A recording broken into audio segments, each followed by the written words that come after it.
Hello and welcome. Today I'm going to be diving into the latest content for Fallout 76, the Burrows, and looking at any lore related to this. So starting off, once you get down here, we're going to be able to see a couple of different things here, and we can see a sign here saying home is my heart. We have a holotape.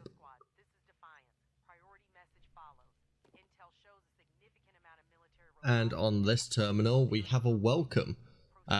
This used to be an old storm sewer, but nowadays it's actually like, well, before our time, it was a thriving little neighborhood that was spread throughout the tunnels, and now it's not. We also there from the Brotherhood of Steel can see that they'd got reports of an amassing robot army down here.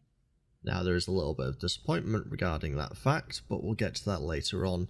So if we come into here, we can see that sign up there heading to Central. I'm going to take this slow because I was a little bit trepidatious about this to start with. But they did say that this entire dungeon, as they called it, was going to be designed for 2 level 50 players or a challenge for 1 on their own. So I did take it slow to start with. There may be points we don't see many enemies to start with, because they also said that it was instance, which it is not. Any player could have come down here before me, and there are usually some ghouls here. You can see there's a couple dead bodies there. And we do have a couple. They're pretty much all charred feral ghouls down here. Level 62s, but as you can see, nothing much in terms of fighting me. My sledgehammer makes short work of all of them. Also, that weapon design is amazing.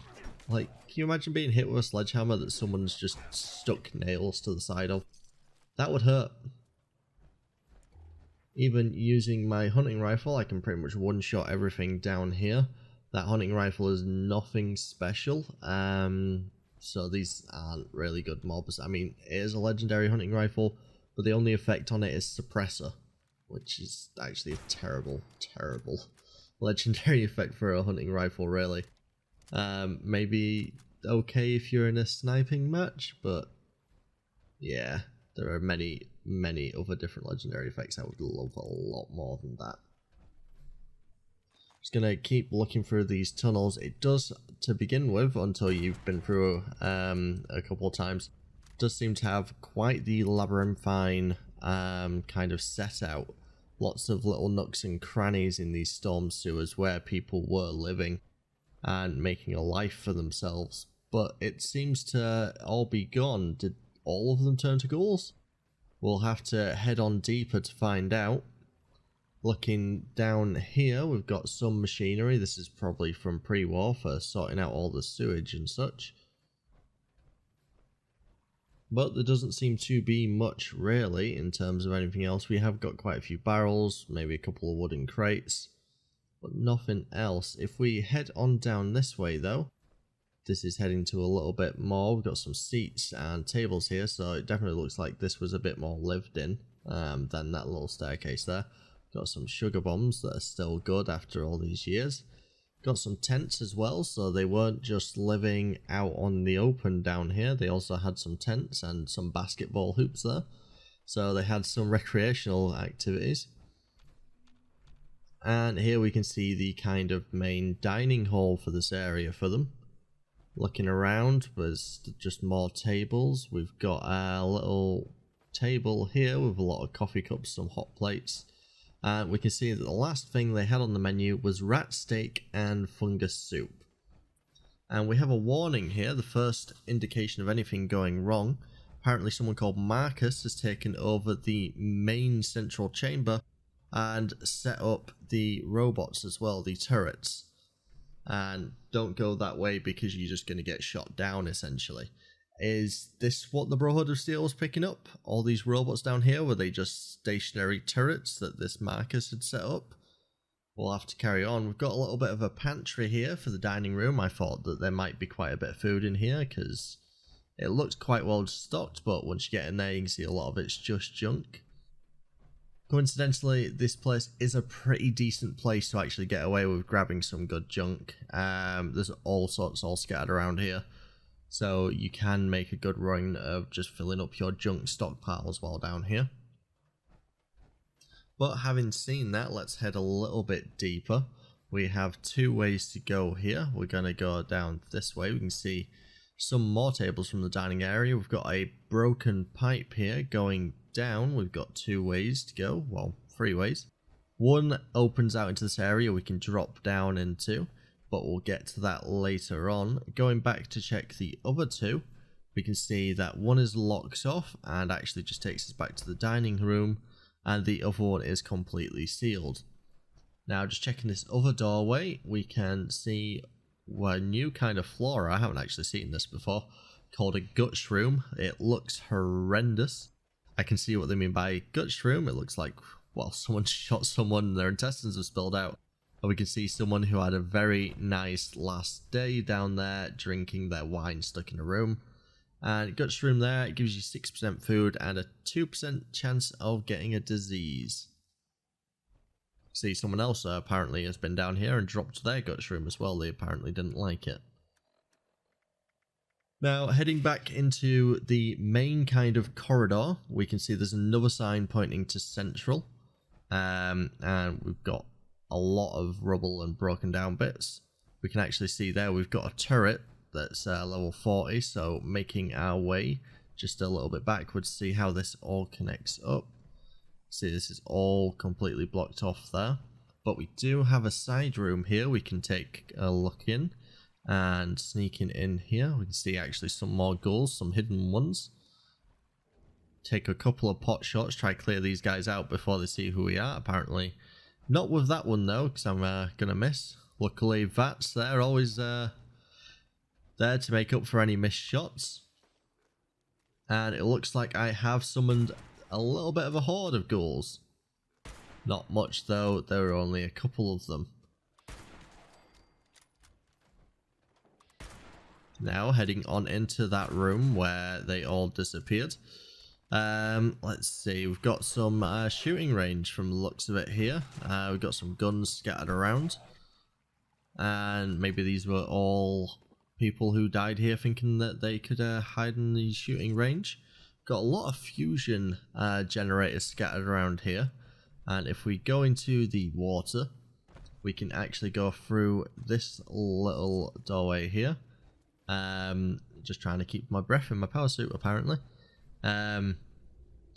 Just above head height was the water in my power armor, you can see there.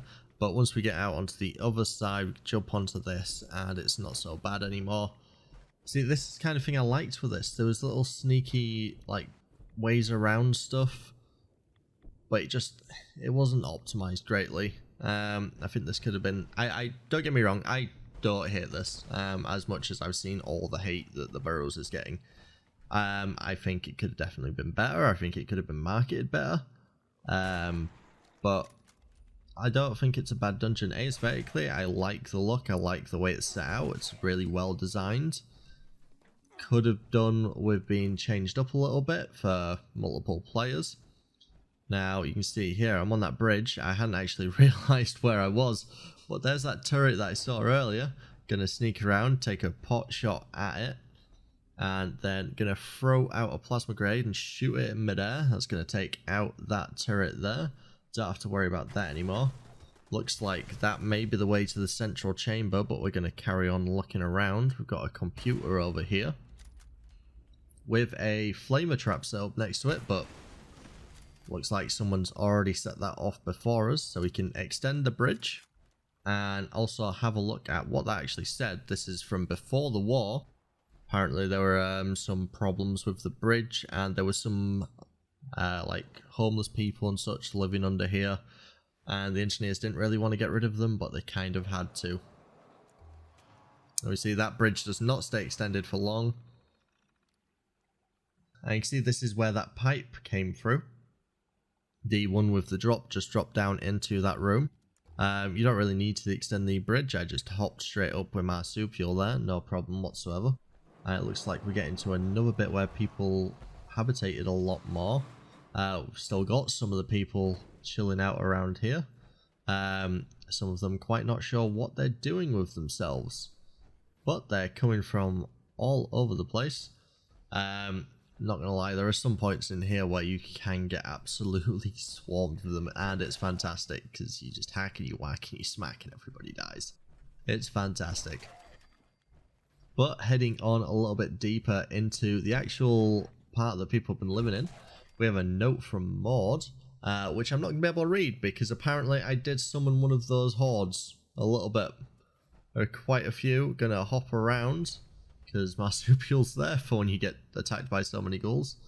Going to take out quite a few there with a plasma grenade. And we got a legendary there. Not a very good legendary. I've never been a fan of the nocturnal effect, especially on a game where you can't change the day or time. Like, it was passable on the other ones because you could wait and just play the entire game at like night time, which again is not something I'd ever do, but you could. On this one, half the time it's practically useless. I don't get the legendary effect myself. Let's give that note another try, see if we can actually read it this time. And can you hear some footprints behind us there?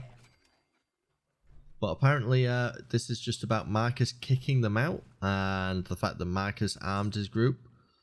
And again, getting attacked there while trying to read this one note. Marcus kicked them all out because Marcus had the weapons. No one else had any weapons, and they took to naming themselves the Burrow Boys. They're going to be taking some stuff from the old people as tribute and kicking them out. But they've got a plan. They're going to sneak in and take back some of the tribute and then get out through the old tunnels, which are apparently very dangerous. But apparently Marcus won't follow them down there. Now, the problem is that note is in this main area where Marcus has taken over, so that does not bode well. If anything, that should have been further out, maybe towards the entrance, but no, this is in the main camp. So I'm assuming this doesn't go well for them. See, like a little gambling area up there, some buff out, some money. Could have had a game of cards or something up there. Having a look through, we've got more beds, actual place people live in now. Got a baby bear. That says soul, which I know means sun, but I don't know if that's a reference to anything. Let me know in the comments if it actually is. Always love to see little Easter eggs regarding bears and such that Bethesda puts into these. Just gonna make sure that that person is definitely dead. Make sure there's nothing left of their brain. We can see some kind of throne room over there, so gonna definitely head over and have a look at that. Maybe where Marcus was seating himself, whoever Marcus is. I'm assuming he's the boss of the Burrow Boys. Nothing around, so you can see he had a big bearskin rug there. We've got some of Marcus's old gangs just chilling out by his throne. See, he even had a mounted Deathclaw head. Next to this guy, we have an old tunnel key on here, which will be useful later, as long as no one else has done this dungeon before you. Got a footlocker here with some random loot. Not much good in there for myself, but checking out the Burrow Boys terminal, you can see about the keys there, and about the old tunnels as well. See a couple of rules about how they're running things, about how they're robbing people, need to keep people fed so they don't turn on each other, and how Marcus's father used to work down here and he used to help him out. And that's why he's been good with the security and stuff. And then they're also killing and robbing anyone who comes down here. This one is much more interesting though, because he mentions they used to be Pioneer Scouts.